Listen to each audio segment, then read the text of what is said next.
quando vocês estão empreendendo, né? Quando eu estava empreendendo, no caso, tentei empreender sozinho e falhei várias vezes. E quando eu entrei num ecossistema, me conectei a outros empreendedores que estavam fazendo o mesmo que eu, né? Me conectei com investidores, mentores, pessoas que estavam mais experientes, né? Que tinham já vivido um pouco mais, tinham uma experiência para me ensinar. Quando eu fiz isso, meu negócio começou a prosperar, né? Eu comecei a ter mais sucesso e comecei, na verdade, a ter mais segurança de que eu estava no caminho certo. Porque muitas vezes a gente tá no caminho certo, mas a gente não sabe que tá. Porque às vezes o financeiro não tá entrando, mas é só continuar. Porque se alguém olhar pra ti e falar assim, cara, tá dando tudo certo, só continua, né? E às vezes precisa dessa troca. Então é muito importante você se conectar a um ecossistema.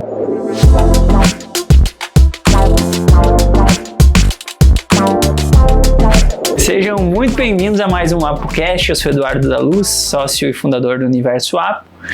E nesse episódio temos conosco o Bruno Zitlag. Isso aí. Acertei? A gente estava ensaiando aqui como falar o nome dele. Empreendedor, apaixonado por marketing, vendas, desenvolvimento de pessoas. Tem um feito que nos impressionou. Inclusive, um dos motivos para a gente, que vai ser o pilar principal desse bate-papo, que vai ser o exit que tu fez dentro da Beacon. Foi empresa fundada por ti. Eu e mais 2 amigos. Legal, foi um exit ali que, pelo que a gente achou de informações, 8 milhões vendidos para CRM Bônus em 2023. 2027. 2027. Não, desculpa. Foi 2017 que eu criei a empresa e 2023 eu vendi. Foi vendido. Isso. Muito bem, parabéns é o nosso sonho, uma das tecnologias ali também, como tá eu comentei contigo. Tá no caminho. Seja bem-vindo. Obrigado, Eduardo. Primeiro, parabéns aí pelo espaço. Comentei contigo como é difícil, né, criar um universo desse em tão pouco tempo. Sim. Então, vocês estão fazendo história aqui. Fiquei muito feliz de conhecer vocês aqui, pessoalmente. Beleza, obrigado. Realmente é desafio. Acho que é desafio para todos os negócios, todos têm suas particularidades. Sim. E vou aproveitar um pouco desse teu conhecimento e vamos entrar na Beacon. Como que começou a história, contar um pouco também como tu entrou na tecnologia, se conseguir contextualizar um pouco para nós. Legal. Bom, eu sou natural de Joinville, né? E depois da faculdade, acabei fazendo um MBA em marketing. E aí fui trabalhar na indústria, né? Porque aqui é muito forte, né? Essa parte de indústria. Sim.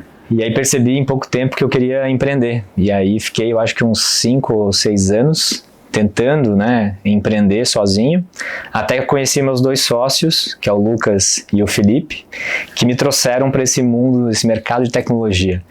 Na época, eu sempre trabalhei com vendas, né, meu forte sempre foi comercial e marketing, e aí a gente, né, juntos, começou a trabalhar em cima de um aplicativo, né, que na época eles tinham desenvolvido, mas não conseguiam vender, e aí a gente começou. Na época, no começo, era uma aposta, né? Era um sonho que a gente tinha de... A gente via aquelas matérias, né, lá fora, nos Estados Unidos, e aqui no Brasil começando, assim, né, com Conta Azul, com algumas empresas, algumas startups, assim, nascendo naquela época, e a gente falou, cara, vamos virar milionário com software, né, cara?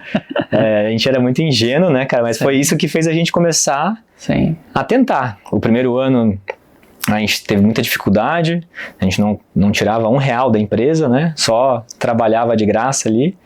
No segundo ano a gente viu que o negócio não ia, a gente deu alguma pivotada, né? Que é mudar, né, o foco.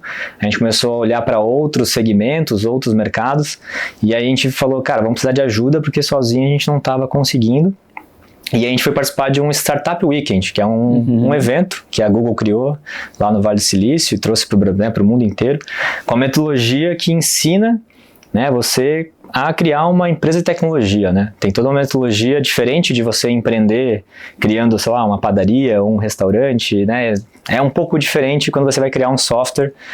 Então, ali, um final de semana, né? É sexta, sábado e domingo, você aprende a criar uma startup. E aí a gente levou a nossa ideia para lá, nesse evento, e começou uma nova fase, né, que na época lá chamava N-Day. E aí, mais um ano, sem também ganhar R$1, só tentando, testando e aprendendo, errando, né? Sim.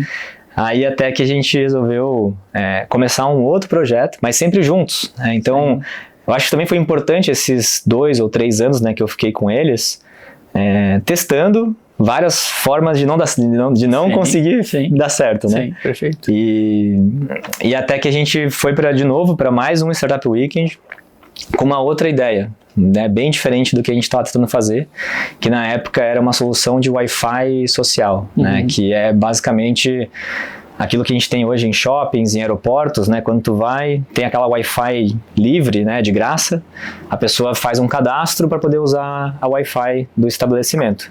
A gente criou esse mesmo conceito, na época não tinha, né, tantas soluções parecidas com essa. Naquela época eu acho que existia só aquela solução de check-in no Facebook, não sei se tu lembra, mas quando tu ia num restaurante ou num estabelecimento, tu tinha que fazer um check-in para poder usar a internet. Era muito chato, né? Ninguém gostava, porque às vezes o pessoal, né, não queria mostrar onde é que estava, mas tu tinha que fazer um check-in no Facebook. Deixava no cadeadinho lá no Facebook. E aí a gente falou assim, cara, vamos criar uma solução diferente. E aí a experiência era, tu tinha que fazer um cadastro para poder usar a internet.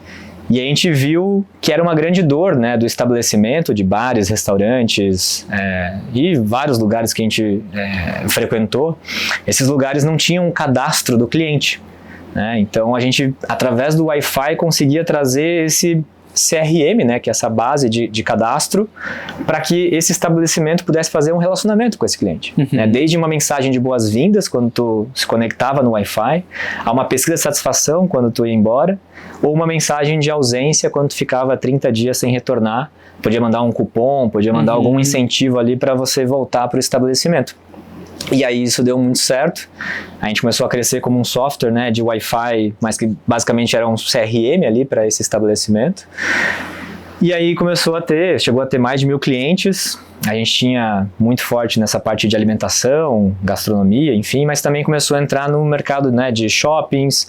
A gente também teve ônibus, né, cidades, né, que estavam querendo trazer internet livre em praças públicas, favelas e ônibus público. Enfim, foi um projeto muito legal, porque nosso propósito sempre foi democratizar a internet, e a gente estava conectando mais de 250 mil pessoas todos os meses. Então era um volume de conexões, né, mensais ali, de pessoas que estavam tendo acesso à internet de graça, sem precisar, né, gastar e consumir o pacote de dados, né, que na época era bem limitado, né, essa questão de dados. A gente fez um estudo e viu, né, que mais da metade da população tinha um celular, um smartphone, mas não pagava um pacote de dados. Então a gente viu que as pessoas dependiam de Wi-Fi para poder usar a internet.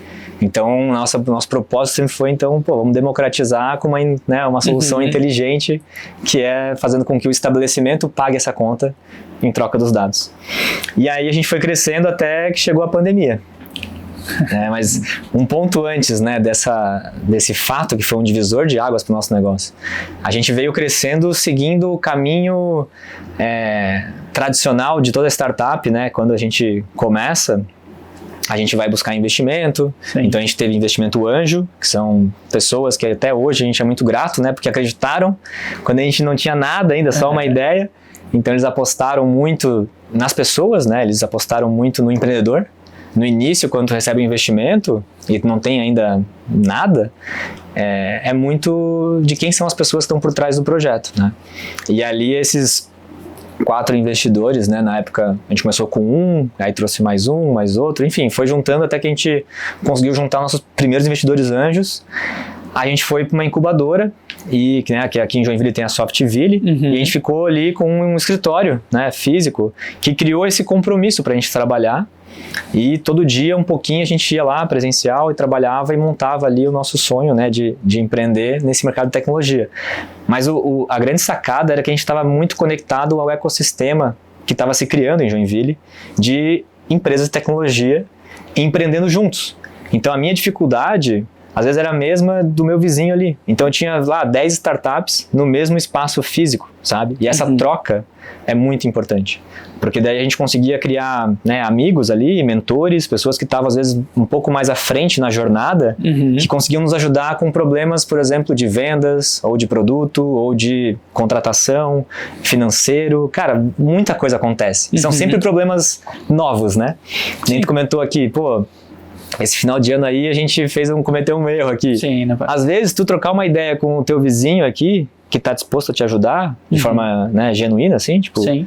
e ele fala assim, ó, cara, não faz isso, né, a gente já fez isso ano passado e deu esse problema, sabe? Então, tu consegue trocar muita experiência com outros empreendedores. E isso a gente acabou tendo essa primeira experiência de criar, né, a importância que é um ecossistema através da incubadora.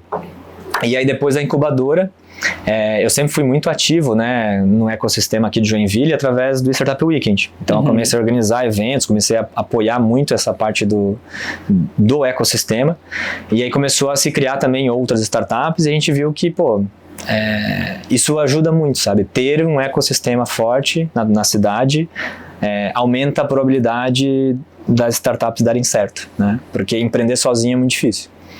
E aí depois veio a pandemia. Então ali foi um divisor, porque a gente estava indo muito bem, a gente captou investimento de anjo, foi para uma incubadora e captou também um dinheiro de aceleradora. A gente foi atrás de algumas aceleradoras, fechamos com a UOL, que é lá de Porto Alegre, mas que tem presença no Brasil inteiro. E eu super recomendo, né, quem está buscando esse... A gente tem uma conversa com eles.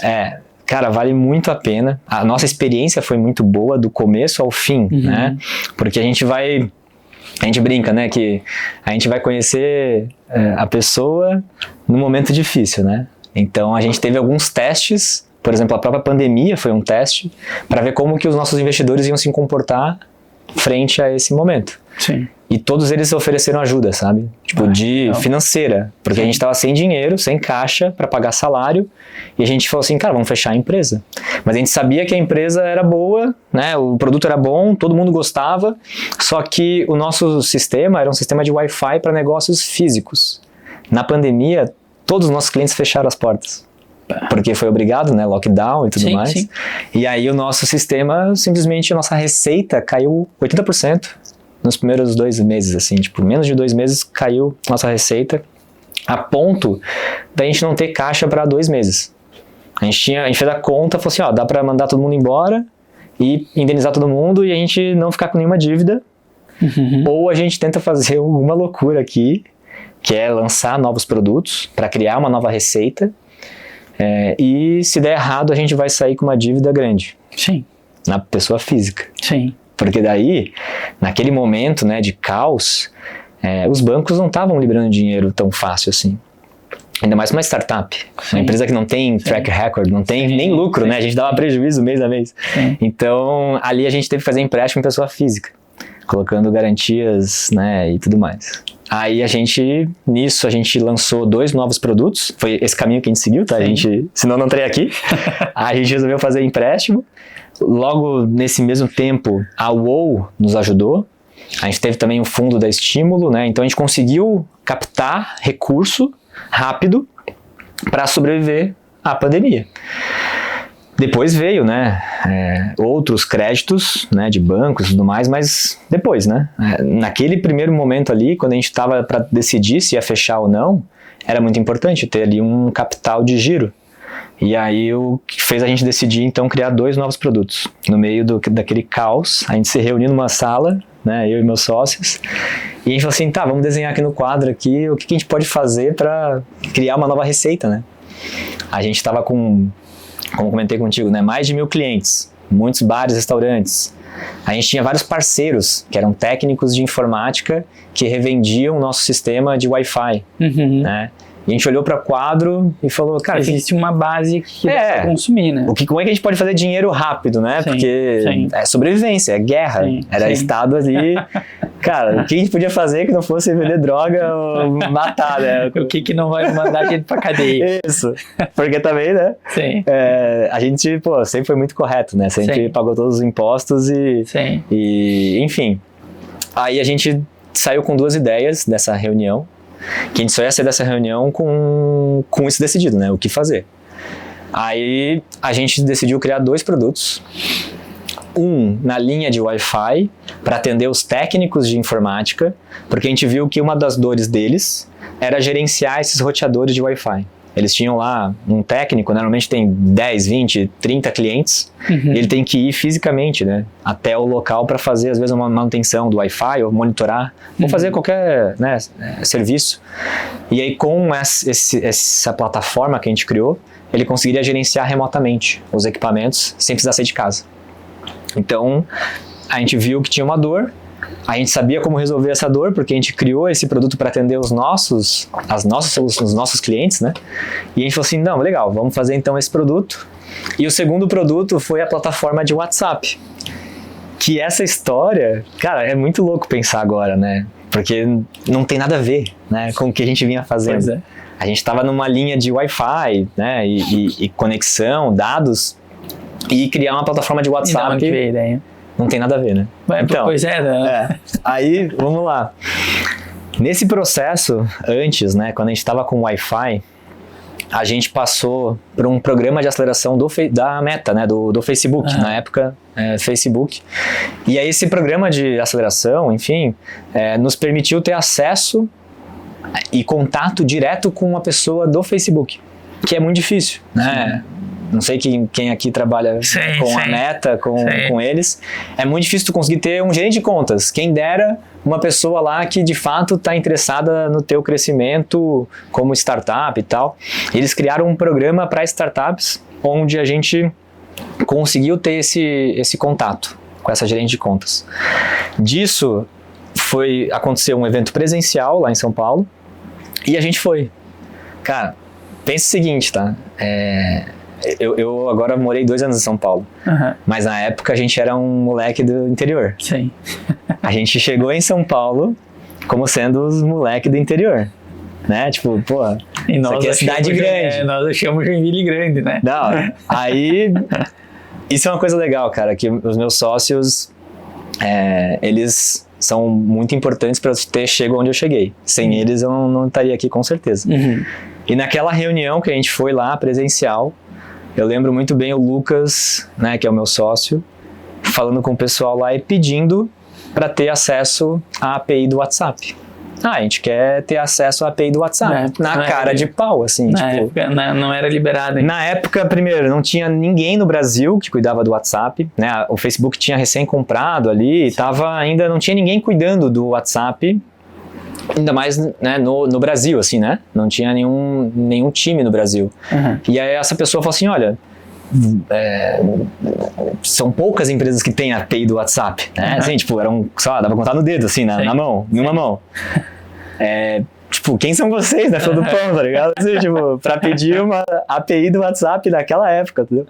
Daí a gente contou nosso projeto, que a gente tinha um Wi-Fi, a gente queria usar para desenvolver apenas um disparador, né, de mensagens. Era algo bem simples. Eu queria poder mandar uma mensagem automática quando a pessoa se conectava no Wi-Fi. Eu queria poder mandar essa mensagem usando a API oficial, né, porque a gente fazia isso usando uns recursos né, não oficiais, né? E a gente falou assim, não, a gente sempre foi muito correto, né? Pô, eu quero usar a API oficial para disparar a mensagem e não ter risco de bloqueio e tal. Sim. Aí ela olhou assim, tipo, vocês movimentam, né, nada, né? Sim, financeiramente. Aí ela falou assim, cara, vou fazer um e-mail pro pessoal lá dos Estados Unidos, vamos ver se eles respondem. Tipo, qual que é a chance disso dar certo? Na hora de certo você já... Tipo, então assim, são essas pequenas coisas, cara, que a gente tem que ter às vezes, que é a cara de pau, né, a coragem de pedir, de não ter medo de ouvir um não, de não se sentir inferior, né? Porque mesmo assim a gente era uma cidade pequena, com poucos clientes, né? Quem era a gente para pedir acesso à API do WhatsApp naquela época? E aí veio o e-mail respondendo, ok, tá liberado, acesso para Bicom. A gente teve acesso à API do WhatsApp quando poucas ou quase ninguém tinha. No Brasil eram poucos, tá? Não vou nem falar nome aqui, porque senão vai dar ibope para eles lá. Mas, ou seja, eram poucas empresas que tinham acesso à API do WhatsApp para desenvolver soluções de automação, disparos, né, enfim. E aí o foco era o quê? Grandes empresas. Porque como eram poucas empresas, eles estavam mirando para esses grandes, Magazine Luiza e assim vai, entendeu? Então eram só os grandes, os primeiros, né, as primeiras empresas que usaram a API do WhatsApp foram esses grandes, né? Esses marketplace ou às vezes varejo, né, grande assim. E aí a empresa que estava prestando esse serviço eram 4 no máximo no Brasil inteiro. Sim. E a gente? E aí a gente falou assim, cara, e aí, vamos brigar com os grandes, né? Porque a gente tava com essa API do WhatsApp. Não sabia bem o que fazer. E não sabia o que fazer. Porque assim, cara, a gente era uns moleque, cara, que, pô, a gente olhou para aquilo e falou assim, cara, se a gente começar a desenvolver e eles perceberem que, tipo, cara, esses caras são uns moleque lá e vão Sim. cortarem nosso acesso. A gente vai perder tempo, dinheiro, energia para desenvolver um produto que eles podem cortar a qualquer momento. Sim. Então era muito difícil também naquela época decidir investir nesse produto, porque tu tá construindo num terreno alugado, né? Para Sim. todo mundo entender. Sim. Cara, as regras podem mudar a qualquer momento. E eles podem simplesmente querer cortar o nosso acesso a qualquer momento. Mas mesmo assim, quando veio a pandemia, que daí se instalou aquele caos, a gente não tinha nada a perder daí, né? A gente já tava, tipo, num momento de, ok, o que a gente pode fazer? É all-in. Vamos investir nessa API que tá aqui parada, que a gente não tava usando, tava acho que uns 2, 3 meses sem usar ela. A gente pegou e começou a desenvolver um produto, mas na época que a gente fez, a gente conversou com nossos parceiros e clientes para fazer pesquisa. Então, aí também é um ponto importante, né? Antes de lançar um produto, pesquisa, né? Conversa com o teu cliente, com o teu parceiro, com teus potenciais clientes, enfim. O que eles querem, qual que é a dor deles. E a gente viu muito essa questão, né? Com a pandemia, aumentou muito o delivery, aumentou muito, né, as vendas pelo WhatsApp. E não tinha uma solução acessível para o mercado. Era muito caro. Era só esses grandes, né? Era só lá a Magazine Luiza, que tinha como ter uma solução de automação no WhatsApp. E aí a gente viu um mercado desatendido, né? Que eram as pequenas e médias, né? Muito mais as pequenas empresas que não tinham uma solução acessível para elas. E aí a gente começou a desenvolver esse produto mirando atender esse mercado, que é gigante. E aí a gente foi um dos primeiros, né, a lançar uma plataforma de automação, né, com chatbot, disparos em massa e também atendimento, para uma equipe poder conversar e responder aos clientes de forma escalável, né? Usando um número de WhatsApp oficial, aquele número verificado, assim, e com vários atendentes. Então, tu cria uma central de atendimento para poder fazer uma URA, né? Aquele que a gente tem no telefone, tu consegue fazer pelo WhatsApp, enfim. Então, hoje já é, né, bem comum, né? Hoje tem bastante empresa. Por quê? Porque daí, depois de um tempo, a Meta, né, o WhatsApp, enfim, liberou a API para todo mundo. Hoje a API é liberada. Qualquer um consegue ter. É chato de usar, mas ele... Isso. Mas, ou seja, grande parte do nosso sucesso ter sido tão rápido, né? Foi o momento que a gente aproveitou de conseguir ter, né, acesso a essa tecnologia, criar um produto bom, rápido, né, e acessível para o mercado que estava desatendido e para um momento onde tinha muita demanda por essas soluções. E aí, em 1 ano e meio, ou menos de 2 anos, tá, a gente vendeu a empresa. Depois que a gente lançou esse produto de WhatsApp, a gente vendeu a empresa em menos de 2 anos. Isso é muito rápido, né? Numa história, se a gente recortar só isso, dá uma matéria do Vale do Silício, assim, né? Tipo, empresa vendida em menos de 2 anos por 18 milhões. Mas, na verdade, tem todo um histórico por trás, né, da empresa, até criar esse produto e aí sim vender ela. Aqui é recorte thumb. Menos de 2 anos, 18 milhões. É isso. Mas hoje a gente tinha muita dificuldade em definir isso, assim, será que a gente tenta inovar em um produto ou cria produtos que o mercado já demanda muito, mas tem outras barreiras e dificuldade, como, por exemplo, ali a gente discutiu antes ali fora, preço, produtos dolarizados, produtos, empresas com máquinas muito inchadas, o que dificulta o tato com o cliente.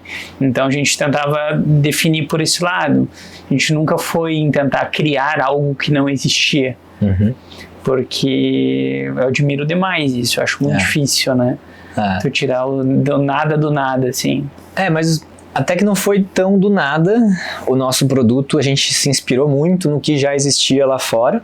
Então, quando a gente teve acesso à API do WhatsApp, a gente, primeiro, o que a gente fez, né? Vamos desenvolver uma solução para atender os nossos clientes e parceiros aqui, que a gente identificou que um cliente, né, de um nosso parceiro, queria uma solução de chatbot só, para atendimento. Tipo assim, ele não queria nem ter atendimento humano, era só um robô.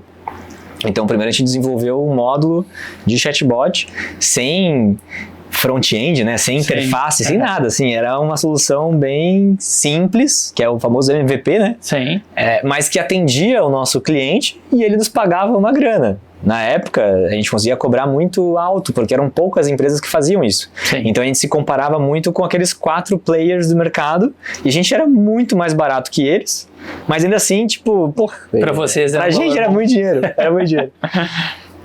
E aí a gente começou criando uma solução que já existia, na verdade, que esses grandes, né, essas empresas grandes já tinham uma solução de construção de bots, né, de chatbots e tudo mais. Lá fora, né, se a gente aí vai para o mercado global, aí já tinha outras empresas de chatbot e tudo mais. Então, assim, a gente às vezes acha, né, que, eu vou tentar inventar algo que ninguém nunca criou. Mas, se tu pesquisar um pouco, talvez alguém lá fora já criou, entendeu? Sim. É muito difícil, às vezes, pensar numa solução que ninguém nunca criou. E eu acho que, sei lá, é muita energia gasta para tentar pensar num produto que ninguém nunca criou. Se tu olhar soluções lá fora que estão dando certo, ou em outros mercados, né, às vezes. Então, por exemplo, vou dar um exemplo aqui do iFood, tá? Um exemplo mais fácil de entender. O iFood entrou no mercado, cara, gastou uma fortuna para poder mudar a cultura das pessoas, né? Porque antes todo mundo pedia comida pelo telefone. Aí tu mudar um comportamento que é o telefone para um aplicativo, tu tem que investir um caminhão de dinheiro para fazer as pessoas mudarem esse comportamento. E aí, o que acontece? Legal, eles abriram o mercado, né? Eles foram os pioneiros. Né, o Uber também, enfim, os pioneiros sempre vão gastar mais ali dinheiro e energia para mudar e educar o público. E é só que assim, quando eles vieram para o mercado, eles também têm deficiência, né, e eles não conseguem atender todo mundo. Então, se tu mirar para esses mercados que estão desatendidos, tu tem uma oportunidade muito grande de lançar uma solução parecida, né, mas com os teus diferenciais, que consiga atender esses mercados. Então, por exemplo, nasceu um monte de soluções hoje que estão mais focadas no interior, em regiões onde o iFood não existe, onde o Uber não existe, ou em soluções mais nichadas, então, sei lá, um delivery de comidas mais veganas, enfim, então tem sempre oportunidade no mercado onde já tem um player grande, que gastou uma fortuna para educar esse mercado, mas que ele não consegue atender todo mundo. E aí tu começa com uma solução para atender esse mercado desatendido e depois vende pro iFood, né? Ou vende para esses grandes, entendeu? Então é um exit muito, né? É um caminho rápido para tu poder ter um primeiro exit. A gente não pensou por essa forma, muito bem colocado. Essa questão de vendas, como tu fez essa atração de vendas no início? Porque existe a questão de que montar um time de vendas e marketing se tornaria muito caro pelo ticket do produto. Na época, a gente está falando de startups, geralmente com valores menores, que é o que a gente sofre também. Então, quais foram as estratégias de vocês? Canais, vocês pegaram parceiros? O que vocês fizeram? Legal. A gente teve várias fases, né? Eu cuidava dessa área, né, do comercial e do marketing. Então, vou contar um pouco dessas fases, tá? Primeiro, a gente começou, né, com a solução de Wi-Fi. Então, quando a gente estava na fase de validação, de construção do produto, né? A gente primeiro começou a vender localmente. Então a gente foi presencialmente, fui presencialmente nos restaurantes, eu fui na CDL, eu fui em associações e entidades para apresentar a solução, PowerPoint, e fiz as primeiras vendas antes de ter o produto. Então eu vendi e falei assim, eu vou entregar em 3 meses. Foi assim, as primeiras vendas, e até agradeço aqui, né, o pessoal, o New Sushi, por exemplo, foi nosso primeiro cliente, né, o Anselmo ali. Então eles confiaram num negócio que era só o PowerPoint, né. Assim, a gente tava já com um protótipo, mas era muito ainda, não tava pronto para colocar no mercado. Mas a gente vendeu a ideia, eles compraram e receberam em 3 meses. Então essa foi a primeira estratégia de vendas, né? Eu tenho que começar de algum lugar. E aí a gente conseguiu nossos primeiros clientes vendendo pessoalmente, né? Presencialmente, através das nossas redes de contatos, né? Enfim, então foi muito crescendo de forma orgânica, indicação e indo, né, gastando a sola do sapato, né, que meu pai é vendedor, ele pegava a mala dele lá e saía para viajar, é assim que se vende.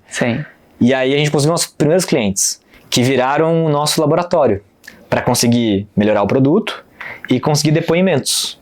Porque a gente conseguiu daí usar a logo deles no nosso site, nossa apresentação comercial. Então a gente tinha o quê? Prova social de que a gente não ia dar né? Não era um aventureiro, não era golpe, enfim. E aí a gente criou nosso site e começou a vender online. Então foi um processo, né? Levou ali alguns meses até a gente começar a vender online. E aí a gente começou a testar, fazer mídia paga, né? Anúncios, e dos anúncios levando para o WhatsApp. Então esse foi o nosso primeiro teste. A gente chegou a testar até fluxos automatizados, onde o cara, né, o cliente poderia comprar sozinho, mas não deu muito certo. Teve um caso bem engraçado, assim, né, que o cliente comprou o nosso sistema, e aí a gente ligava, né, porque, pô, imagina, a pessoa comprou sem falar com ninguém, né, ela entrou no site e comprou o nosso produto. Aí a gente ligava para confirmar, né, que a pessoa, pô, parabéns, você comprou, né, nosso equipamento, pô, um negócio super moderno e tal. Aí ela, quando é que vocês vêm aqui instalar a internet? Daí eu, pô, ela comprou achando que a gente ia lá instalar a internet para ela, tá? Então, assim, teve muitos aprendizados nesse processo de tentar vender que a gente chama de self-service, né? É muito complexo, porque vai ter cliente que vai comprar achando que é uma coisa, e aí não é, vai se frustrar, e vai depois reclamar lá que é uma, né? Que o produto me enganaram e tal. Então, assim, tentar fazer um processo de vendas self-service tem que estar realmente preparado para isso, né? É complexo essa mecânica, né, ou essa estratégia, né, de PLG, ou enfim, de crescimento através, né, de produto, enfim, é bem complexo. Mas a gente fez o quê? Então vamos criar um fluxo de vendas usando o WhatsApp. A gente sempre gostava de usar o WhatsApp porque, cara, naquela época, não sei vocês, mas eu odiava telefone, ligação.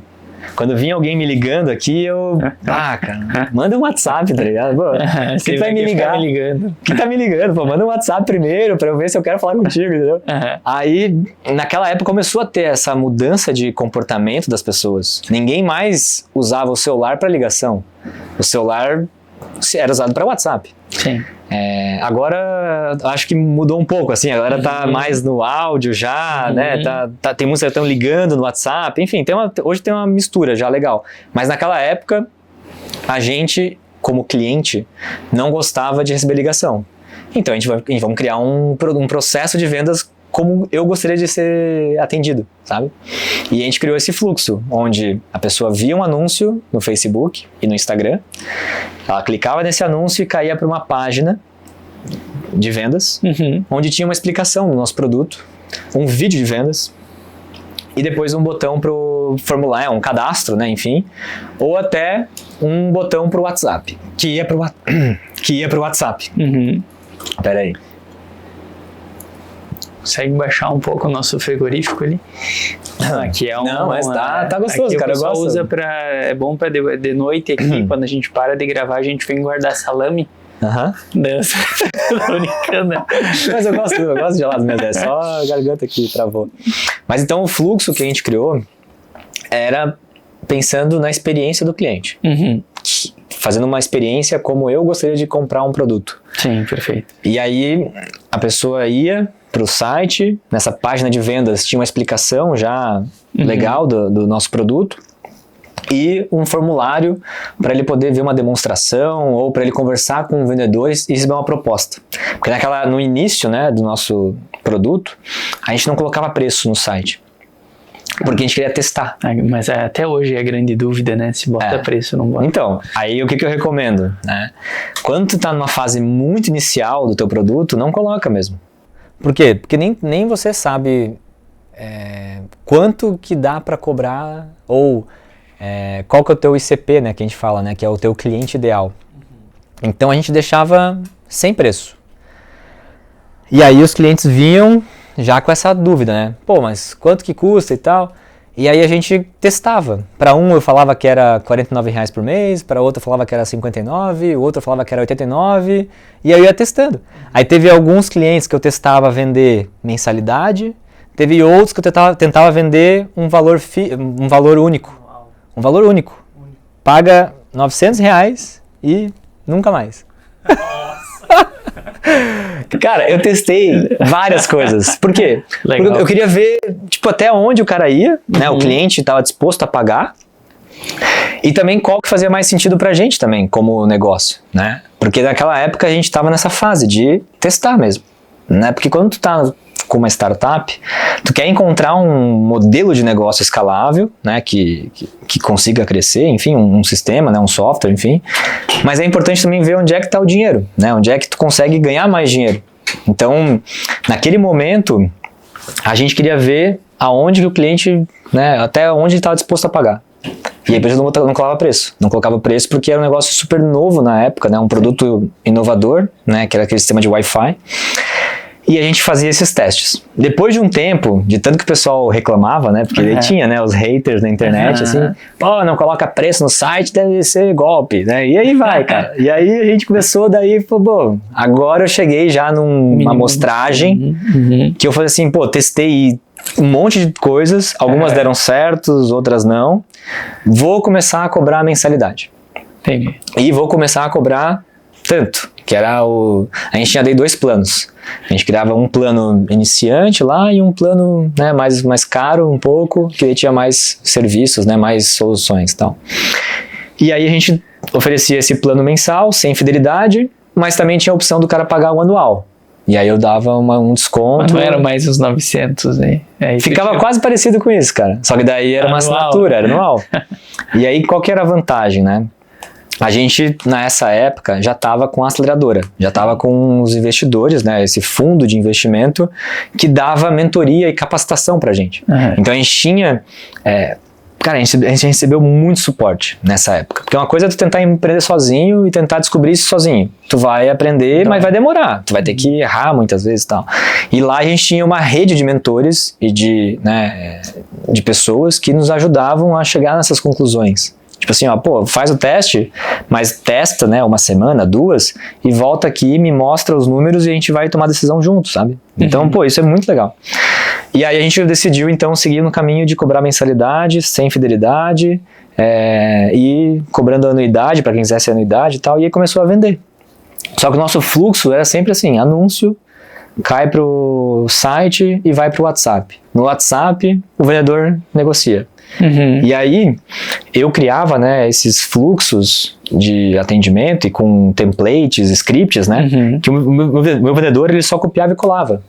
Tinha já um mapa de objeções, que eu já mapeei todas as dúvidas frequentes, todas as possíveis objeções do cliente, e o meu vendedor ele só copiava e colava, claro, alterava uma coisa e outra ali e tudo mais.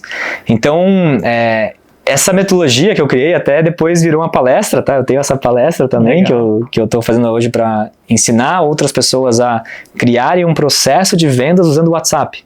Isso funciona para qualquer empresa, pequena a grande, entendeu? Sim. Todo mundo que vende no WhatsApp, às vezes vende, mas de forma muito amadora. Né? É um WhatsApp que não é uma ferramenta, não tem processos, não tem métricas, não tem nada. Tá rolando o WhatsApp, esse aqui tem que chamar. Isso. Então, enfim, né, eu criei isso para minha empresa de Wi-Fi. E depois, quando a gente criou a plataforma de WhatsApp, essa metodologia a gente replicou ela para vender um outro produto e funcionou. Então eu falei, pô, funciona? Né? Porque naquela época, quando a gente falava de software, né, e empresas de tecnologia, existia uma metodologia que, pô, é feita lá fora, né, que tem até livros falando sobre essas técnicas, né, de vendas, spin selling e tudo mais, tá?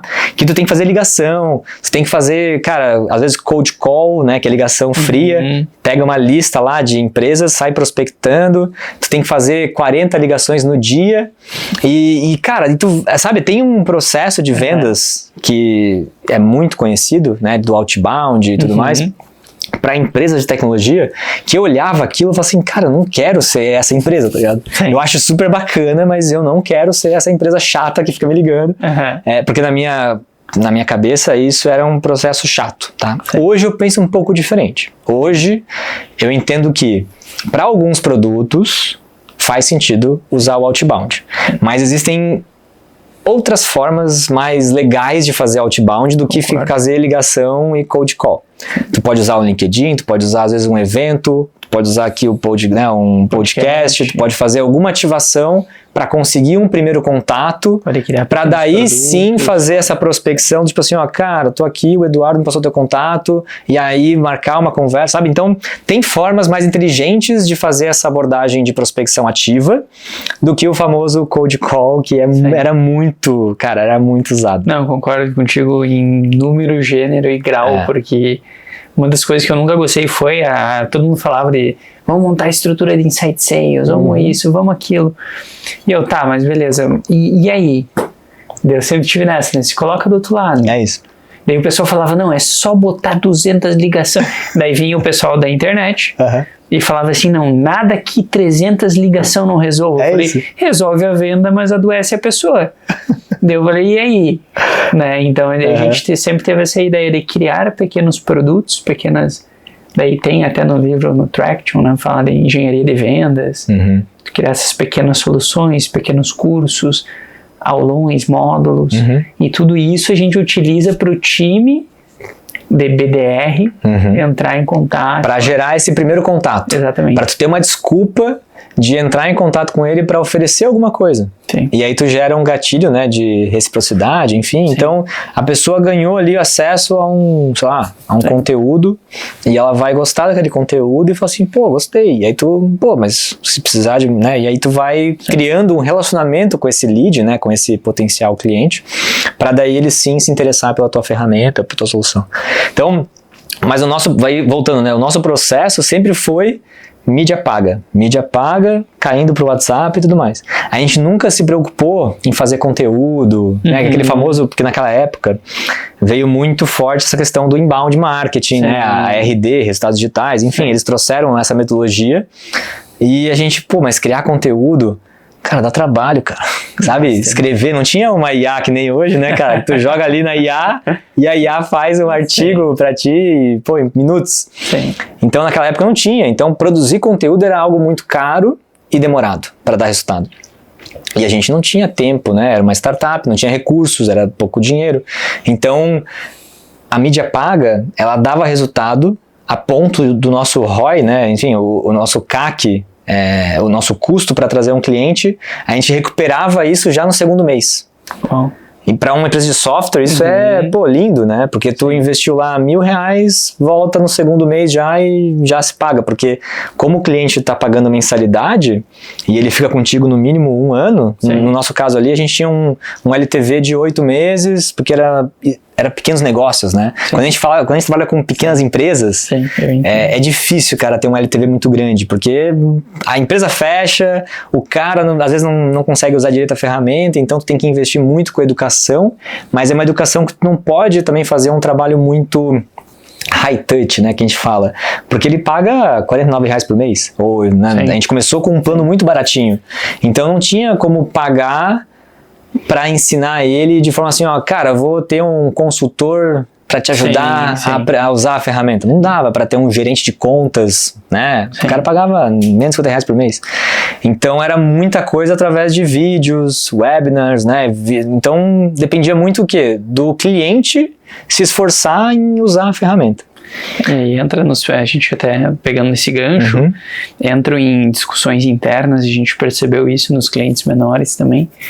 Entram em discussões internas e essas discussões quase sempre em volta de como vamos pagar as contas, né, e caixa, e que assim no início foi para nós também, e a terceirização do resultado e da culpa é sempre externa, né? Então sempre busca cortar a ferramenta, sempre busca os culpados externos, nunca a questão interna. Esse foi um dos aprendizados que a gente teve, né? Hoje, olhando para trás assim, eu percebo que a gente deixou muito dinheiro na mesa por não ter oferecido um serviço junto com a ferramenta, né? Porque que acontece? Um restaurante, vamos pegar o caso, né, de um restaurante, ele fatura uns 100 mil por mês, tá? Não precisa ser muito, tem muitos restaurantes hoje que faturam isso ou muito mais, tá? Então, ele tem às vezes uma agência, ele tem, né, como investir em uma ferramenta e em um profissional que vai ajudar ele a usar essa ferramenta. Porque se você ajudar ele a aumentar a fidelidade dos clientes, né, aumentar o retorno, tu aumentou o faturamento dele. Então, se tu conseguir aumentar 10%, já são 10 mil a mais. Sim. E aí tu fala assim, pô, então se ele ganhou 10 mil a mais, tu pode cobrar tranquilamente R$1.000 na tua ferramenta. Se tu realmente entregou esse resultado de 10 mil, tu pode cobrar 10%, sabe? Então essa conta a gente não sabia fazer. Eu não sabia mensurar quanto de retorno que eu trazia para ele com a minha ferramenta. Esse foi o nosso primeiro erro, assim, que olhando para trás, como solução, eu entregava a solução e deixava ele se virar. Eu cobrava mensalidade e se ele tinha sucesso ou não, era muito relativo, porque eu não estava ali com ele, né, olhando as métricas, acompanhando. Então, o que eu faria diferente? Eu tentaria oferecer um serviço para ele, claro que eu iria cobrar por isso, para ter um profissional olhando as métricas, né, de cadastro, né, porque imagina o seguinte, tem Wi-Fi que coletava dados das pessoas. Eu conseguia saber a frequência de visita. Eu poderia ter um profissional olhando assim, olha, esse mês, Eduardo, tem aqui 200 clientes que não voltam, ou é aniversário deles, ou tem como montar uma estratégia para aniversariantes, para pessoas que não voltam, ou para esses aqui que vieram pela primeira vez. Enfim, eu montar essa estratégia de CRM para esse estabelecimento que nunca teve um profissional que olhasse isso. Porque ele nunca teve uma ferramenta disso. É a primeira vez que ele está tendo uma ferramenta dessa, mas ele não sabe usar. E aí, se eu tivesse um profissional para olhar isso e criar campanhas, né, com essa informação, eu poderia cobrar R$1.000 se eu trouxesse 10 mil para ele. Eu tinha que ter essa informação. Entendeu? A gente não investiu muito nisso. Então, olhando para trás, se eu tivesse voltando lá no passado e encontrasse com o Bruno lá do passado, eu ia falar assim, cara, olha para serviço.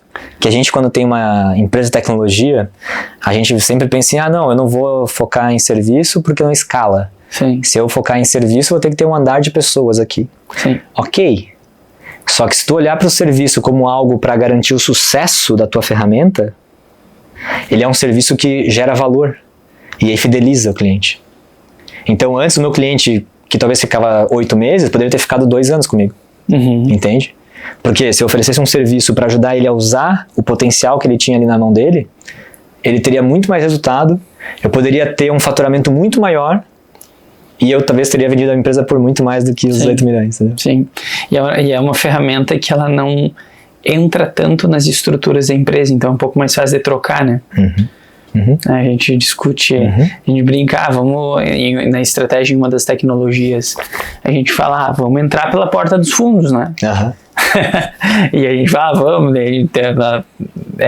quando a gente discutiu essa estratégia, mas como? Eu falei, cara, é mais fácil a gente entrar por pequenos setores, né? Porque aí a ferramenta vai se enraizando lá dentro.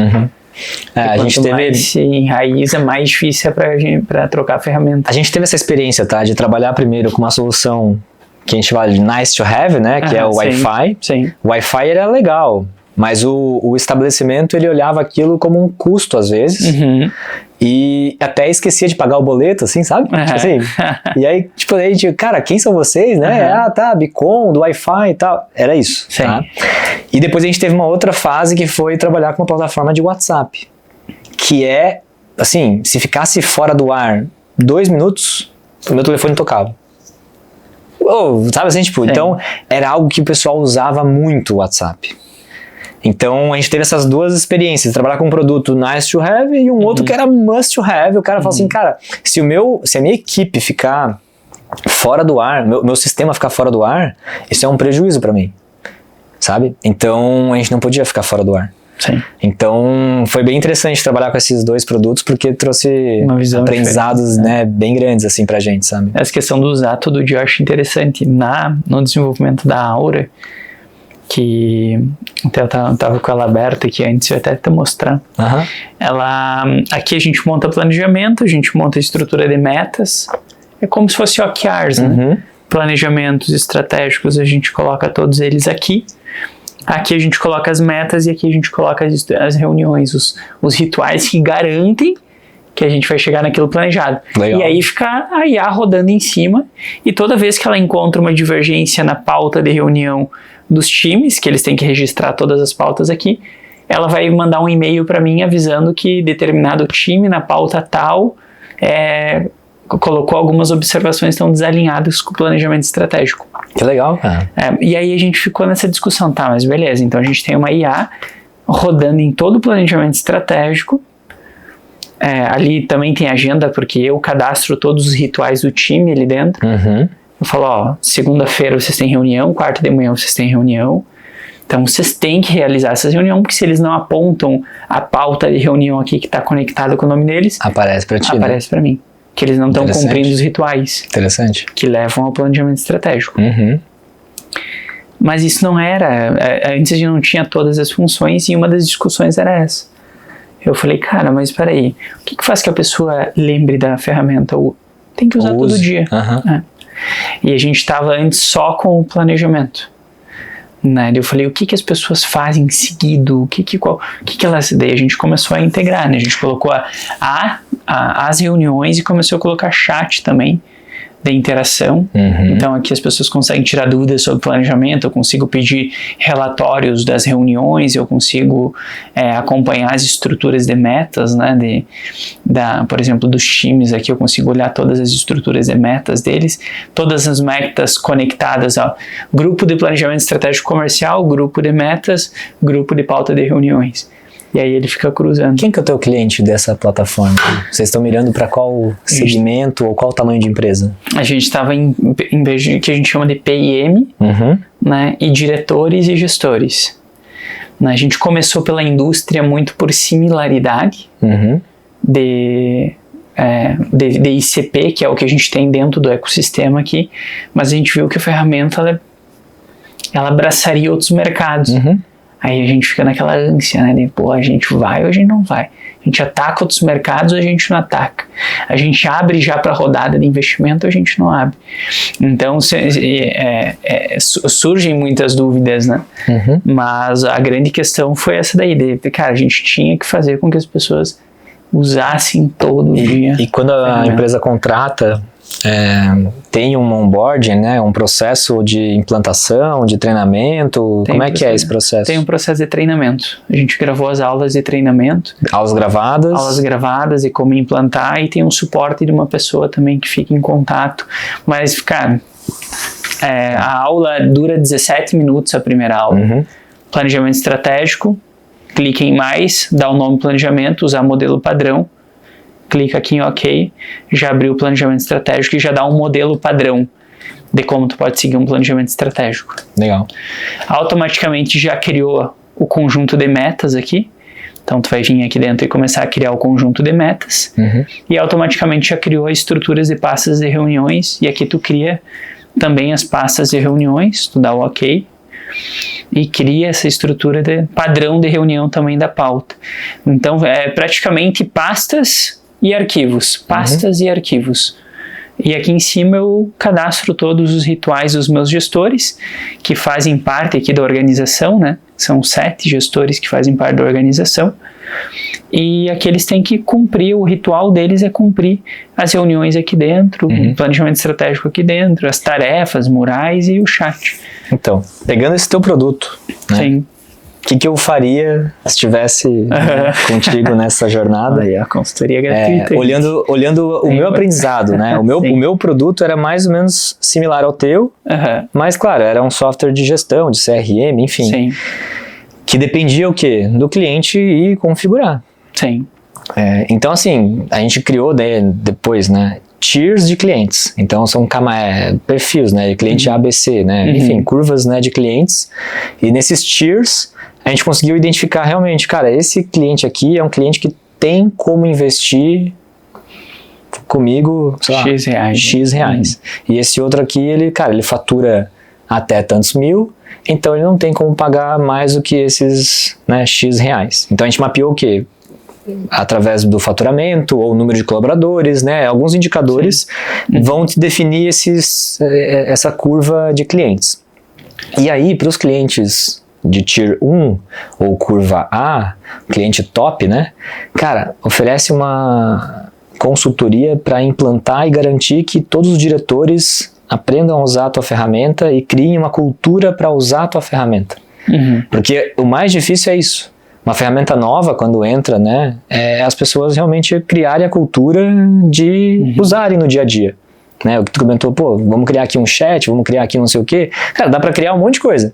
Mas, na minha visão, o que mais dá resultado rápido é tu ter um acompanhamento próximo com as pessoas lá dentro. Em uma consultoria mesmo. Assim, ó, cara, durante alguns meses vai ter um profissional da plataforma que vai ter essa reunião com vocês, vai ter um canal direto com vocês e vai criar ali meio que um planejamento para se usar e criar um planejamento para a empresa de vocês. Sabe assim, tipo, ele vai garantir que vocês consigam preencher essa ferramenta e criem essa cultura dentro da empresa de vocês. Porque, cara, isso muda o jogo. Quando tu consegue realmente criar essa cultura dentro da empresa, de usar a tua ferramenta, de, enfim, tal, isso tu faz no primeiro ano, né? Porque isso é uma ferramenta provavelmente anual, né? Tu faz um planejamento e tal. Tu pode começar, por exemplo, só em algumas áreas da empresa, né? Que nem implantar a cultura OKR, né? Tu começa às vezes só com o time lá da liderança, depois funcionando tu vai baixando para nível de analista e tal, aí tu vai coordenadores, né? Enfim, então tu vai a nível tático e operacional.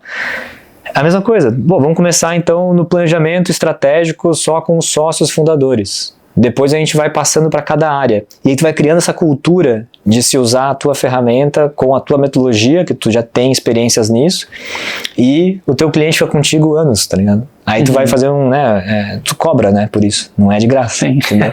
Porque ele tem como pagar, entende? E aí tu vai conseguir vender isso para ele. Cara, eu garanto que tu vai ter resultado. Legal. Porque é serviço, não escala. Mas o foco não pode ser só escala. Tem que ser também geração de valor. O quanto de valor tu está realmente gerando para os teus clientes só entregando a ferramenta e falar, se vira aí. Né? Às vezes o cara não vai conseguir saber usar.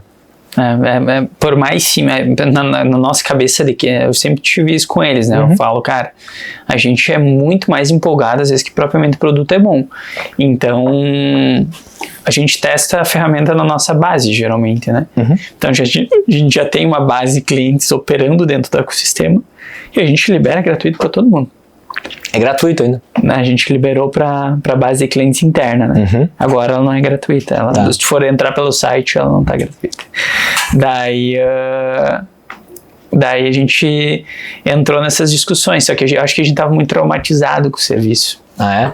Por causa da agência? Por causa daquele crescimento que a gente teve e muita dor de cabeça o serviço te gera. Então, mas aí que tá. A gente tem que separar o que é serviço estratégico, como esse tipo de serviço de consultoria para fazer a implantação do nosso produto, que vai trazer um LTV muito maior e garantir o sucesso do cliente, ou um serviço que vai ser só para pagar incêndio ou para gerar caixa. Tipo, não é estratégico. Então, sim, eu acho que tem serviços e serviços. E aí tu vai realmente criar uma empresa, né, que depende de algumas pessoas num primeiro momento, até tu conseguir automatizar também esse processo, né? Mas é difícil. É mais fácil tu colocar uma pessoa lá para ficar junto com a diretoria, por exemplo, e criar rituais semanais, rituais, né, quinzenais, mensais. Então, eu lembro quando eu estava na CRM Bônus, a gente contratou uma consultoria de RH, né, porque ali a gente estava testando muitas coisas novas, né, para questão até de liderança, plano de carreira e um monte de coisa.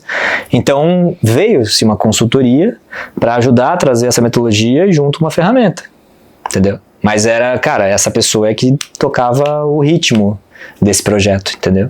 Então na minha visão isso aqui é como se fosse isso. Tu tá criando uma cultura de planejamento estratégico usando uma ferramenta de IA que vai trazer, muitos benefícios, mas principalmente, né, para nível de diretoria e gestão ali, cara, os indicadores chaves, né, e todo esse controle que não se tem quando não se usa essa ferramenta. Então, eu acho que é importante, né, claro, fazer essa venda para os diretores, né? Porque daí é meio que top-down, todo mundo vai usar. Sim. Mas também oferecer esse serviço para ajudar com que o time lá na ponta saiba usar. Peguei a mão, né? É. Muito bom. Mas cobra, não faz de graça. Porque é comum. É comum a gente falar assim, não, então tá, vai. E aí? Vai porque a gente vai ser parceiro. Né? É isso.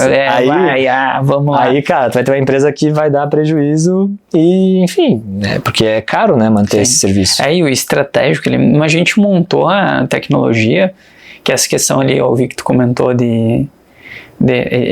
tu via aquelas grandes empresas com os movimentos que tu fez o WhatsApp Marketing e não existiam outras menores, né? Então tu viu uma dor ali. E da mesma forma, quando eu tinha visto essa dor aqui, olhando outras empresas maiores também. Porque o que aconteceu? O Alexandre Vigers é um dos mentores aqui. Ele é presidente da Condor, uma empresa em Umbi. Conheço. E uma das coisas que eu fiquei admirado com eles é a estrutura de governança que eles têm e controle de pautas, metas e tudo mais, fora outras empresas grandes que vêm aqui. Só que quando eu ia para outro cenário de empresas menores, de 50 a 300 funcionários, mais ou menos, já não tinha. E é ali que eu falei, pô, legal, temos uma oportunidade aqui. E não tinha, e a maior frustração dos donos das empresas era: eu não sei o que o meu gerente está fazendo. É isso? Porque daí o que acontecia? A gente mirava o planejamento estratégico para lá, porque eu tive que caçar o meu gerente lá para outro lado, porque ele estava indo lá para outro lado. Eu falei, cara, mas como que a gente pode prever isso antes? Na mesma sentido da análise preditiva da nossa IE, que fica rodando nos grupos ali, que eu te mostrei. Perfeito. Daí a função principal dela é rastrear os dados, e todos os dados que o pessoal opera ali dentro, tanto nas pautas de reunião, principalmente, e no preenchimento dos indicadores do projeto, ele cruze com o planejamento. Tá dentro, tá fora, tá longe ou tá perto. É isso. E achei engraçado que essa semana ela caguetou a gente, inclusive, como diretor. Mas é isso. Tu identificou o quê? Que tem um mercado desatendido, né? Sim. E que tem uma dor realmente latente com relação a isso, mas que tu tem que educar eles, muitas vezes. Sim. Tu vai ter que investir uma grana ali, né? Ou pessoas, ou enfim, uma energia para educar esse teu cliente que nunca teve esse nível de gestão, de controladoria, enfim, ou de controle, né, no processo. Perfeito. E tem como cobrar, cara. É só conseguir convencer, né, a pessoa que decide lá, mostrar para ele que isso aqui vai garantir o sucesso da empresa, que daí é muito maior do que o investimento que tu tá fazendo, né? O investimento aqui na ferramenta e tudo mais, pô, é pequeno perto do teu planejamento estratégico. Uma empresa que fatura hoje a média ali desses clientes estavam na faixa, todos acima de 10, 12 milhões mês, né? Pronto, então, é isso. Então tu já tem como mostrar para ele que o teu custo é para garantir que seja executado e garantir que vocês consigam de fato ter um sucesso. Referente a essa questão aí que a gente está falando de treinamento, eu já vou puxar o gancho aqui, até para a gente encaminhar para o final, sobre a questão de liderança. Tu cresceu a empresa e tu cresceu ela home office. E eu vou erguer essa bola e vou trazer a treta pra mesa. Cara, esse tópico é sensível, cara, mas eu gosto de falar, eu gosto. Foi um dos motivos da minha saída lá da CRM. Mas olha lá, manda pra gente. Gostei. Como que foi liderar seus times à distância? Tá. Eu não tenho habilidade para isso. Já vou abrir o jogo. Eu não tenho, eu não sei fazer isso. É uma competência que eu não tenho. Então vamos lá. Eu tive 2 fases, né? Teve a fase do presencial, antes da pandemia, e teve a fase do 100% remoto durante e pós a pandemia. A gente não voltou. Então, a pandemia veio, obrigou a gente a trabalhar remoto. Eu era sempre contra. Eu tinha uma visão na época de que se a gente não tivesse junto, a gente não ia ter a mesma performance. E eu também não sabia liderar remoto, né? Tipo, eu sempre trabalhei, time comercial, principalmente time comercial, é muito questão de motivação, né, cara, de energia. Então a gente junto ali, tava junto com eles ali pro fechamento, na hora, né, de momentos decisivos, que aconteciam isso todos os dias, né, a gente fazia venda todo dia. Então eu tinha que estar ali.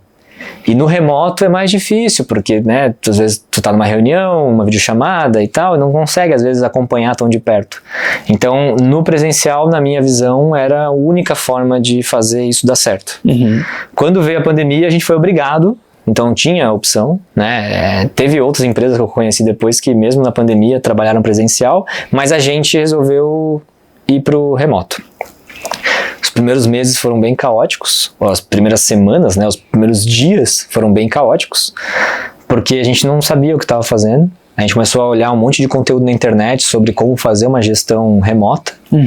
E aí eu decidi nessa época também viajar um pouco. Né? Eu fiquei um tempo nômade, né? Fiquei viajando e morando em vários lugares do Brasil. E aí nesse processo eu vi que, fez muito mais sentido pra mim, naquela fase da vida que eu tava, trabalhar assim, remoto, porque eu era mais feliz. Mas pensando na empresa, a gente perde um pouco de performance e de cultura, principalmente cultura.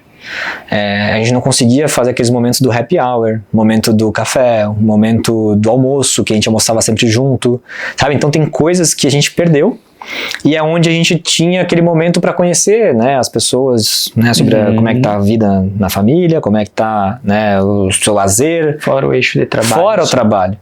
E a gente sempre foi com uma gestão muito humana, né, o nosso time, a nossa startup, a nossa cultura era muito forte, sempre foi. Tanto que a gente fazia muitos churrascos e pizzadas, né, na minha casa, às vezes na casa de um outro sócio, enfim, e a gente perdeu isso. Então, eu acho que eu sinto falta desses momentos de descompressão, que era o momento que a gente criava conexão mais forte com cada um deles. Porque durante o trabalho, é trabalho, né? Tu vai falar sobre, né, quantas reuniões tu fez, ou quantos clientes tu atendeu, como é que tá a tua performance e tal. Tu olhava, né, um pouco dos números, dos indicadores e o que tá acontecendo, como é que posso te ajudar, enfim. Então, as reuniões acabam sendo muito, né, drivadas num framework ali de produtividade. Mas daí a gente sempre, no final ou no começo da reunião, a gente separava uns minutos para conversar sobre, e aí, como é que estão as coisas, sabe? Então a gente tentava trazer o que a gente tinha, que antes era no momento de café ou no happy hour, a gente tentava trazer esse momento de troca antes ou depois das reuniões que a gente tinha. E a gente foi testando. Então a gente testou uma vez fazer uma reunião diária com todo mundo. A gente parava a empresa inteira, todo dia, e fazia uma reunião com todo mundo. Isso era no final do dia, assim. Nossa. E aí eram, né, os sócios e todo mundo lá, 20 pessoas numa call para conversar. Então, e aí, como é que tá e tal? E aí começava a deixar solto. Outra hora a gente trazia uma pauta, começava a trocar uma ideia e tal. Então, isso, por mais que, assim, parecia meio... porque a gente não sabia o que estava fazendo, tá? A gente não sabia o que a gente estava fazendo, Sim. Só que a gente sabia que a gente tinha que fazer alguma coisa. Sim. Porque tava todo mundo isolado em casa, sem poder conversar com ninguém, sair de casa e tal. E aí a gente começou a criar esses momentos diários, esses encontros diários, das 5 às 6, onde a gente tinha um momento para conversar sobre o que estava acontecendo. Aí um pegava o gato, o cachorro, e aí a gente ia rindo. Daí às vezes a gente trazia um jogo para jogar. Então, né, tinha aquele escape room, acho que não lembro qual era o nome. É um que, cara, agora fugiu o nome.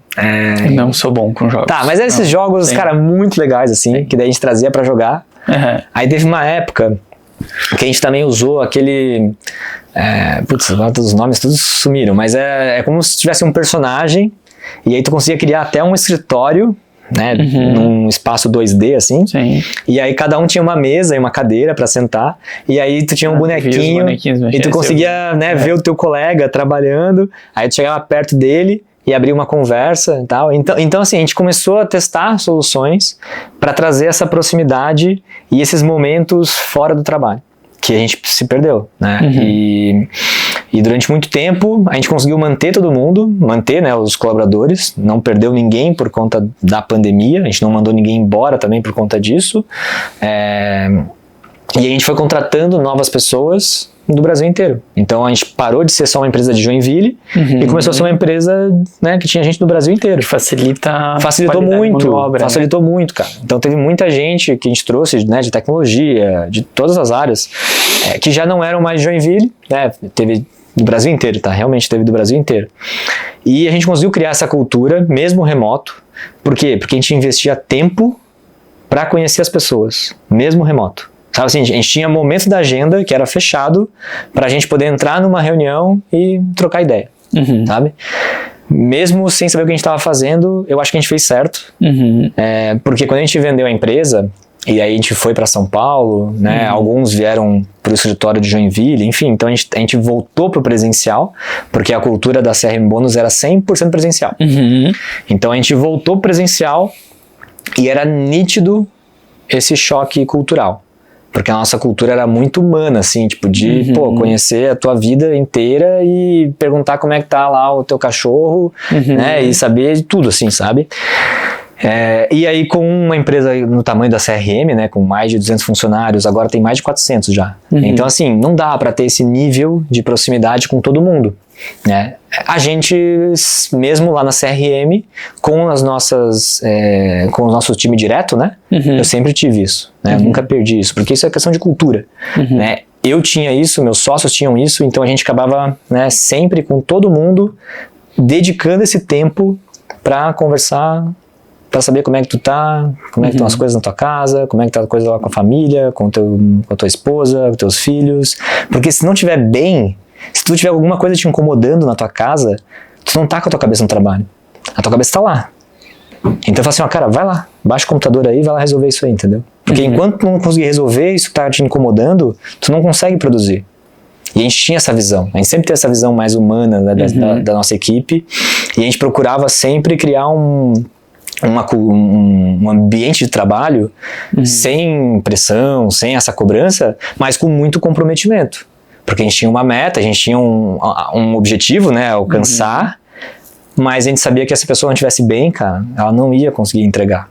E era muito engraçado, porque isso acabou criando um ambiente tão gostoso de trabalho que as pessoas, elas falavam isso, né? Teve vários momentos assim que, pô, quem trabalhando na Bicom aí, que estiver assistindo, deixa um comentário aí, pelo amor de Deus. Mas assim, é bizarro, assim, ó, o depoimento de pessoas que trabalharam com a gente, de gratidão, assim, sabe? Cara, a Bicom, pô, foi a melhor empresa que eu trabalhei, sabe? Mudou minha vida, porque, pô, eu saí de tal lugar, né? E a gente procurava sempre o quê? Ensinar tudo que a gente sabia. Então eu trouxe várias pessoas que nunca venderam. Sabe assim, tipo, pessoas que nunca tiveram contato com vendas. Eu fui lá e ensinei. Meu time, meu sócio de tecnologia, pegou pessoas que nunca programaram. Foi lá e ensinou a programar, sabe?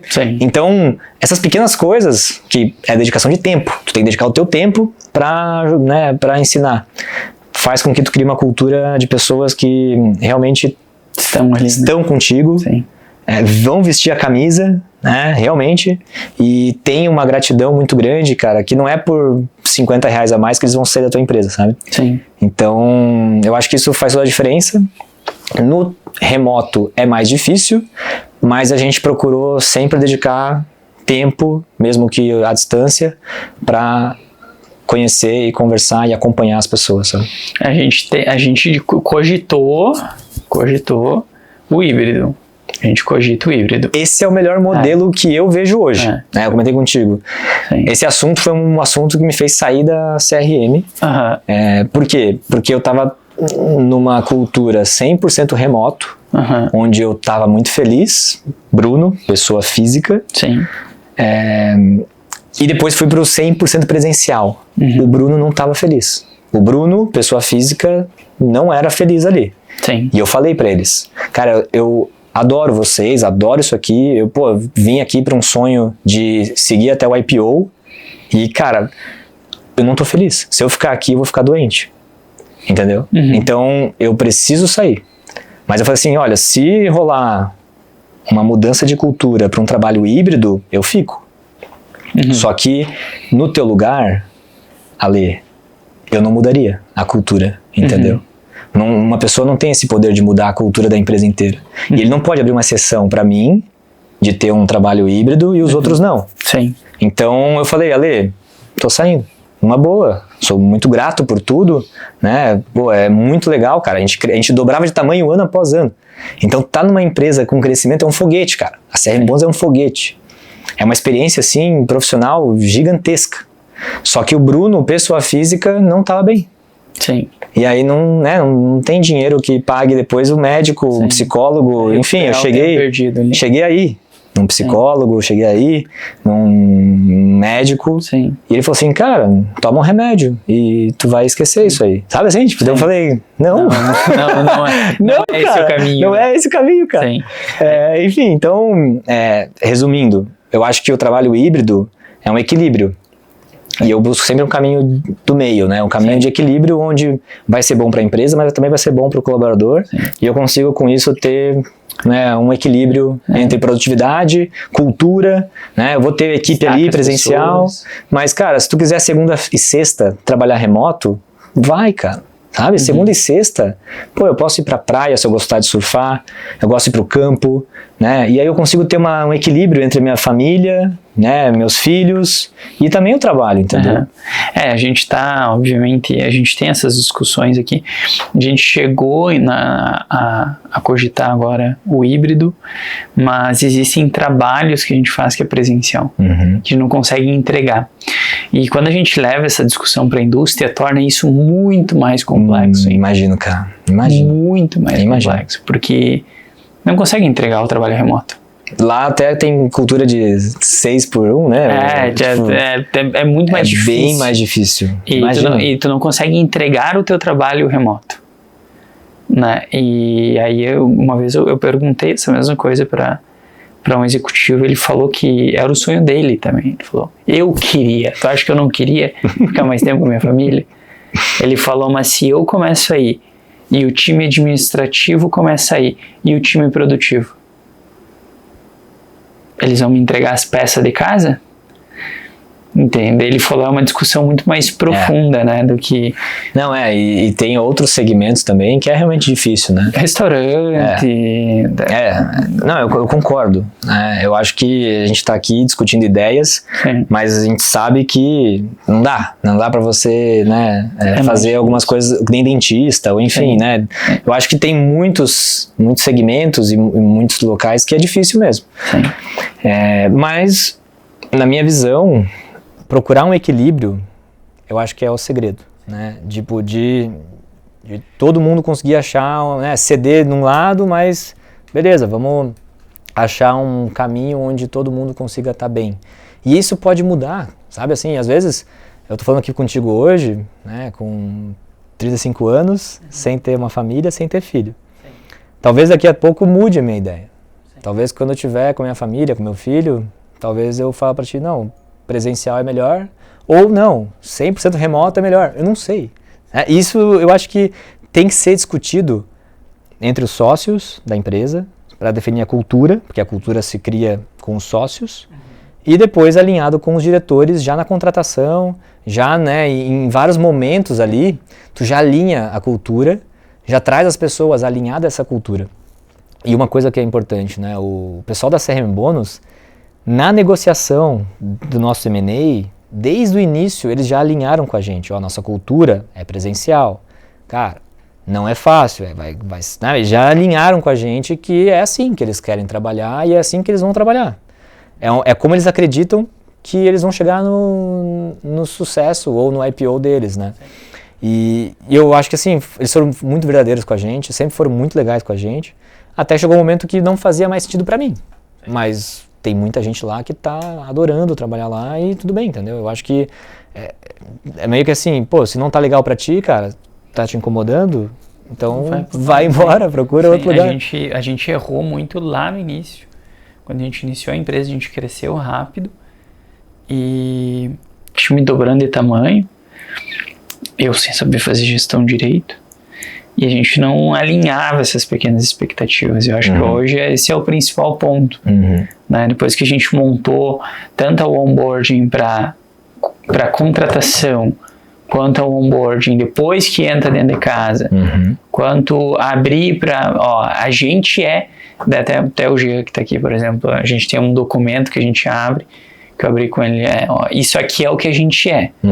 Isso aqui é o que a gente não é. É isso aí. Na entrada já. Porque tem muita gente que contrata, então assim, não vou falar tudo que a gente... Pra não assustar, porque senão o cara não vem, né? Mas, às vezes... e mesmo falando é difícil, porque fica ainda pequenas brechas, pequenas lacunas. Sim, mas é importante já alinhar isso na largada ali, ou na contratação, na entrevista, no processo de contratação, tem que ter esse alinhamento de cultura. Sim. Porque senão tu vai contratar, a pessoa vai ficar 3 meses e vai sair. Então, isso é ruim para todo mundo. É ruim. Tanto para a empresa que contrata, quanto para a pessoa, para o profissional que entra também, que ficar pulando de galho em galho também não é bom para ele, né? Não, mas Perfeito. E o que tu deixaria pra gente encerrar de dica, para esses executivos? Vamos puxar um pouco, antes de te fazer essa pergunta, eu quero te fazer uma última pergunta, que é: qual é a tua visão sobre startup? Porque ela se tornou quase que um pouco negativa, e a gente percebe isso por causa da indústria. Tanto que as nossas tecnologias a gente posicionou como empresas de tecnologia. Entendi. Startup tá como... né, o coach. Sim. É como o coach para tecnologia. Então, eu vou trazer uma visão que mudou, né, depois da pandemia. Antes da pandemia, startup era um conceito cool, né, era da moda, era um negócio super hypado, né, então era um negócio que todo mundo queria se chamar startup. Mesmo um iFood ou qualquer empresa de tecnologia que tivesse gigante já, eles tinham como essência ou princípios de startup, né? Então se chamavam de startup, todo mundo se chamava de startup.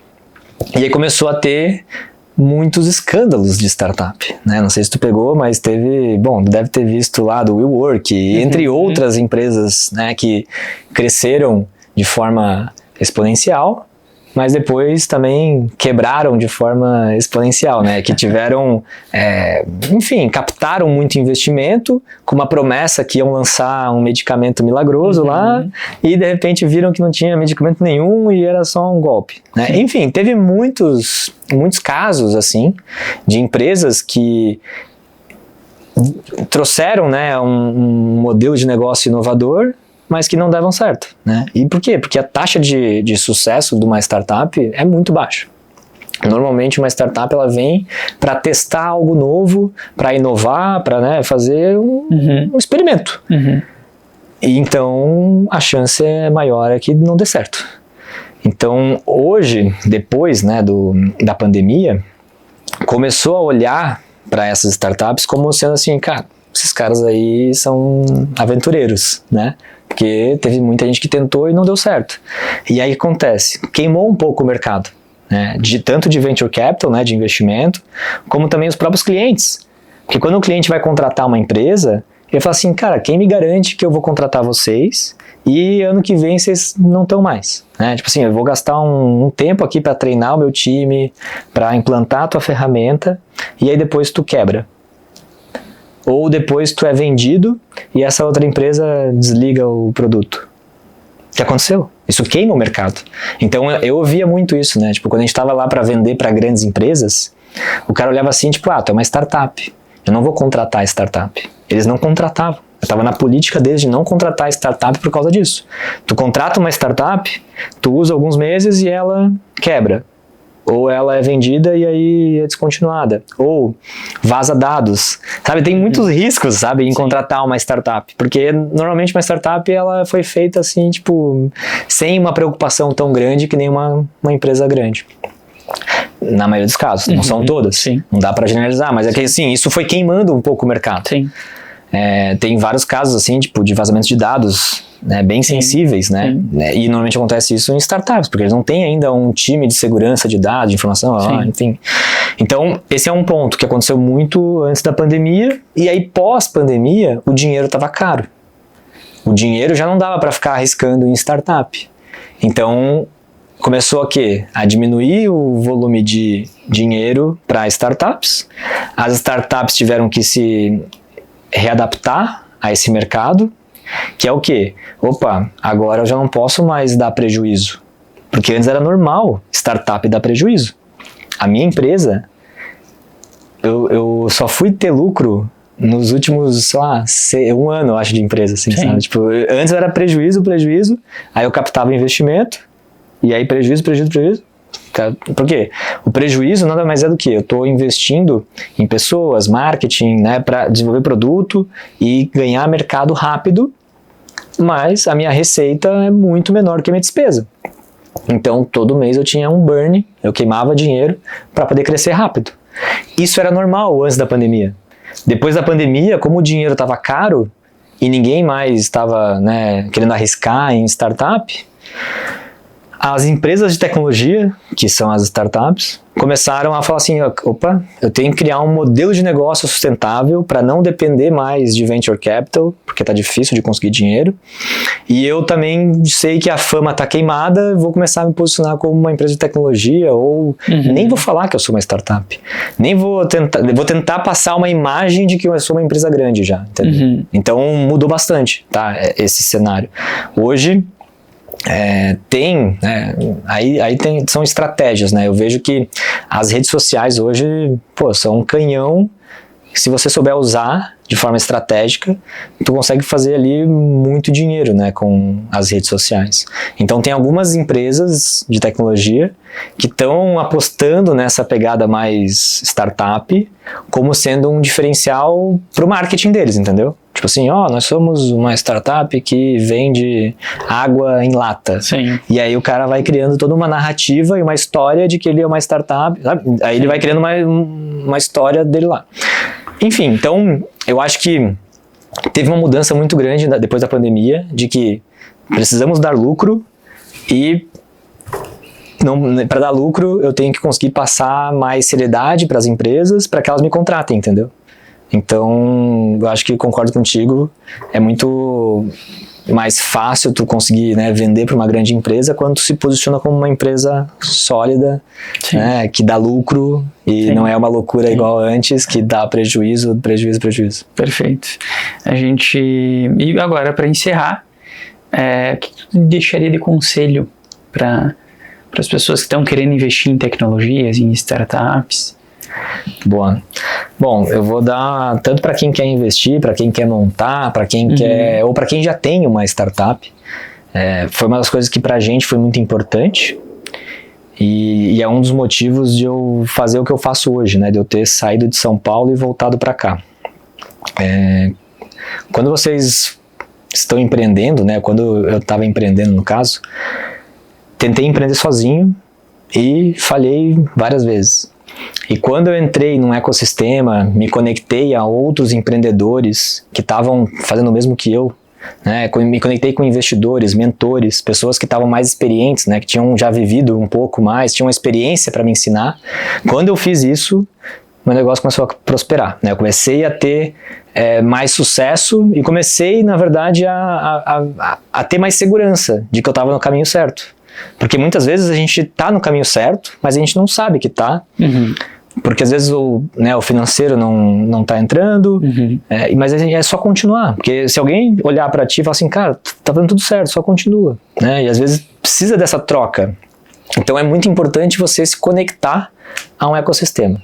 Então, na tua cidade, se não tiver, cara, tenta se associar a uma associação, algum órgão, né? Mas eu acho que tem muitas cidades que já tem hoje algum lugar, algum polo de tecnologia, onde já tem alguma coisa sendo criada para isso, né? Aqui em Joinville, a gente tem o Ágora, né? A gente tem o Inova Park, a gente tem até agora o Join VC, né? O Join Valley, né? Ele cria vários, é um movimento, né, que acaba criando vários eventos, vários programas para ajudar até investimento, né, de startup, enfim. Então está se criando um ecossistema muito forte.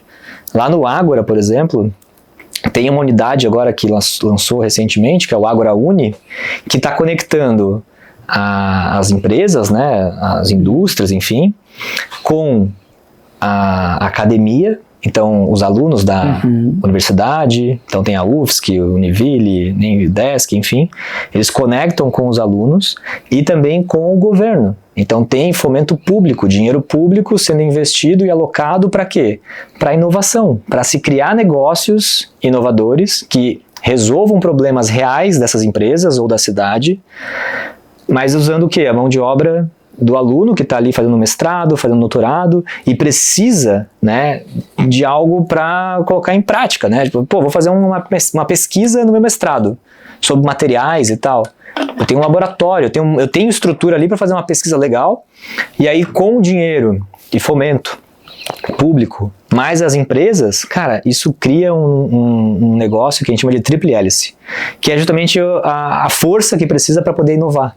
Uma cidade, né, uma comunidade. Então, isso está se criando, não só aqui em Joinville, mas em outros lugares, né? Lá em Florianópolis, a CAT criou muito isso. Então, locais que fazem isso, prosperam.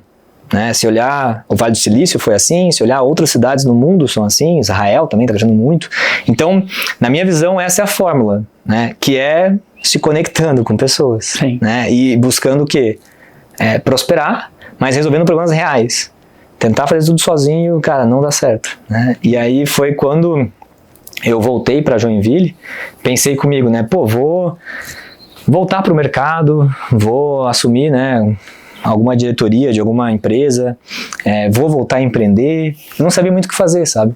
E aí uma empresa me convidou para dar uma mentoria, meio que uma consultoria, assim, como um conselho, né?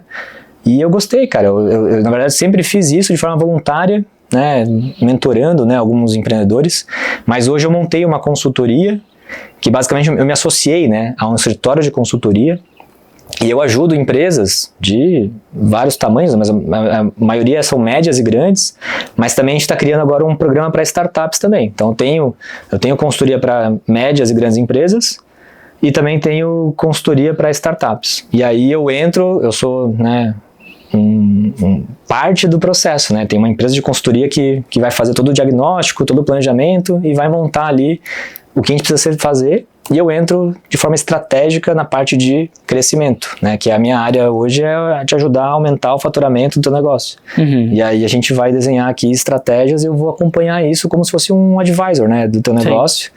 E isso eu comecei a fazer e comecei a gostar, cara, porque daí eu consigo usar todo esse meu conhecimento, minha experiência para ajudar a destravar o negócio, e eu consigo também ter tempo livre para fazer também as minhas coisas, e então eu consigo achar um equilíbrio entre o trabalho e minha vida pessoal. Né? Isso para mim eu acho que é o mais importante do que só trabalhar. A vida ela é muito curta para só trabalhar, então a gente tem que achar sempre esse equilíbrio.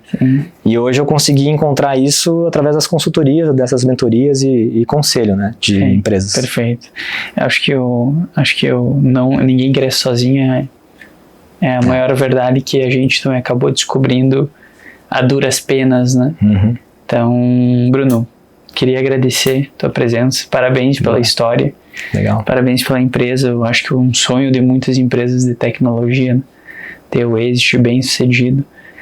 Então, agradeço por ter aceito o convite para bater esse papo conosco. Eu que agradeço, obrigado pelo convite, né? Vou deixar também meu Instagram aí para quem quiser depois me acompanhar. Eu compartilho bastante coisa ali do meu dia a dia, né? É Bruno Bruck, né? Então joga aí nas redes sociais, é mais fácil do que o meu sobrenome. Meu sobrenome, cara, é difícil, mas é mais fácil jogar Bruno Bruck no Instagram ali, a gente vai poder manter contato ali, trocar experiências. Eu acho que isso que é o mais importante. A gente está aqui para isso, né, cara? Nossa vida, ela é passageira. Perfeito. E quanto mais a gente puder ajudar o outro, melhor. Perfeito. Fechou. E assim nós encerramos mais um Apocast. Valeu!